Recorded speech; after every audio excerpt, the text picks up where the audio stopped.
guys, and today I wanted to share some thoughts with you about the nature of cars, the type of cars going forward that we might have post-lockdown, and what we're sort of learning in the immediate aftermath, if you like, of the lockdown situation. I am, as you may have noticed, in a Ford Mustang. This is the Bullet edition, and it probably has influenced my thoughts a little bit. But anyway, let's go back to what has happened. And what has happened, obviously, is that people have been in lockdown. We've had this pandemic, and people are very concerned about viruses. So what kind of cars are they interested in? Before we get into that, make sure that you are subscribing to this channel, youtube.com/Brown Car Guy. Make sure that you're following me on all the social media. If you can see it, hashtag Brown Car Guy right there on my hat. And that's on Instagram, Twitter, Facebook, and all the rest of it. Make sure you're subscribing to browncarguy.com. And yeah, keep following me and keep sharing my content. Much appreciated. And keep commenting. Let me know what you think of my stuff.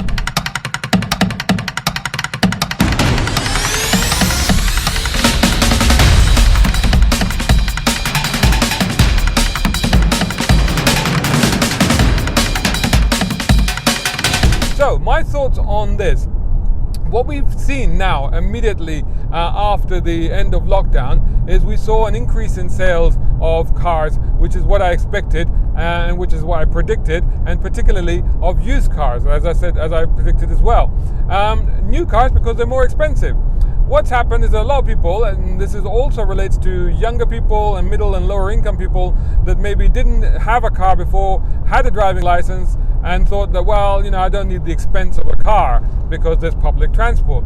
But of course, as it became apparent that using public transport is fraught with dangers when it comes to the virus and the transmission of the virus, it's put a lot of people off. In fact, now we are in August, the first week of August, and I saw some stats the other night on the news where they were indicating that automobile traffic, motor traffic, is pretty much back up to the levels that it was pre-lockdown. However, use of public transport is still way down, considerably down, in fact. And so therein lies the truth and the reality of the fact that people don't really want to use public transport. The other thing that we now do know that is happening is a dramatic increase in sales of used cars, and used car values as a consequence have gone up quite a lot.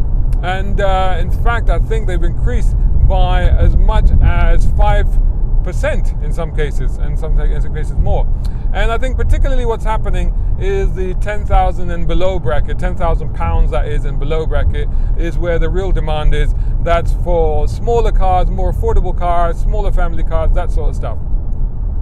But particularly of note there is smaller cars. The new car market, of course, is struggling because, you know, people just don't want to spend that sort of money, you know, having, you know, been chastened a little bit about their finances. You know, a lot of people out there are still saying that although the economy recovery is going to be maybe not as bad as they initially thought, and it's going to bounce back a little bit quicker maybe than they thought, but they're still saying end of next year before it's anywhere near back to normal, and they're still predicting a huge number of job losses, as many as 2 million plus.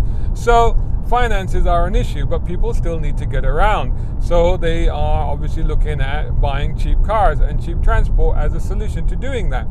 So that is what we're seeing now in the used market, to the extent where dealers are frantically searching for more used stock because they need it, because there's so much demand in the market for it.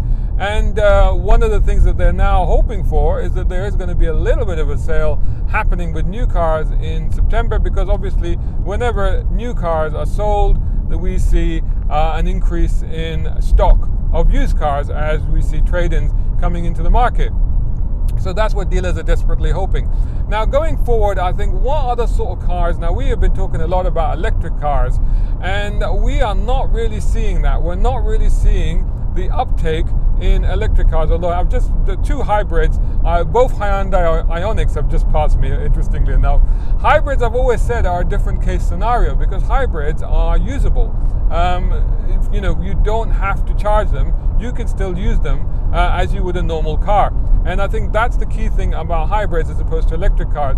Electric cars, there is a sense, there is a feeling, there is a desire to move towards them. But the problem is that there isn't an infrastructure. Me, myself, for example, I live in an apartment and I'm like, well, there's no way I can take a cable down from my flat to go and charge a car in the car park. That would just be vandalized even if I did try and do that. So then I have to go and look for charging points, which are few and far between in my area. So that becomes a big issue. Then, of course, you get into the issue of range anxiety and all the rest of it, which is a very real thing, let's be absolutely honest. I mean, this is a Mustang I'm driving. I have range anxiety in this Mustang because it's a thirsty beast. But having said that, all I need to do is program in the nearest petrol station and it will take me a few minutes to top up with enough pounds of fuel to get me home, that's for sure. So there, I don't have that range anxiety that you would have with an electric car. So we're not quite seeing that, and in fact, the values of electric cars are indicative of the fact that they haven't risen as fast as normal petrol engine passenger cars. So I think ICE cars, as they say, internal combustion engines, are still the way to go for now. Diesels less so because there's still a little bit of a backlash against them, although it's a little bit unfair because the latest diesels are very, very clean. What type of cars? Now, bigger SUVs, larger cars, I think less so. I think people are going to move to smaller cars as more people buy cars within a household. So whereas before, you may have found a household go, well, you know what, we'll just have the one big car. So we'll have the SUV or a biggish hatchback or something that will cater to all our needs because we only go out in it on the weekend or once together. But now individuals are going out commuting in these cars. So they're all going to need their own individual cars. And it may be the case that they go, well, we'll get rid of the big car and have maybe 2 or 3 smaller ones. Smaller 2-seater, maybe city cars, certainly microcar type things. The sort of stuff you see in Japan, the Toyota Aigos of the world, stuff like that, I think will come on strong. Because I think there'll be a lot of interest in those, particularly with younger and first-time buyers who may be a little bit nervous about taking big cars out there, particularly in cities. And now that you're going to see increased congestion, which will be inevitable, although there'll be a lot more home working now because people kind of like that, and they found that actually it's not bad for productivity. So there will be some of that, but of course there will have to be some commuting, which will mean that there will be more traffic as more people turn to their own cars. So I think that certainly we are looking at a few years until we have proper electric charging infrastructure or a better solution. As I've always said, there's got to be better solutions to the whole alternative fuel ability or the alternative fuel solutions for cars. Maybe fuel cell, maybe something else, diamond nuclear batteries. Look them up, Google them up. I love the concept of those. I wish they would happen. And that would be a dream. You just never have to charge them again. You never have to charge your car. It's amazing. Look it up. Anyway, so I think that it's going to be a while before people fully embrace electric cars, although there is a bit more desire to, having seen how clean the air can get, how quickly when usage of ICE cars goes down. So that is definitely an area of appeal. Even I like that, and I'm sitting here in a V8 and loving the sound of it, but hey ho, that's the way things go. I think there will always be room for these cars at an enthusiast level, but maybe not at a main level.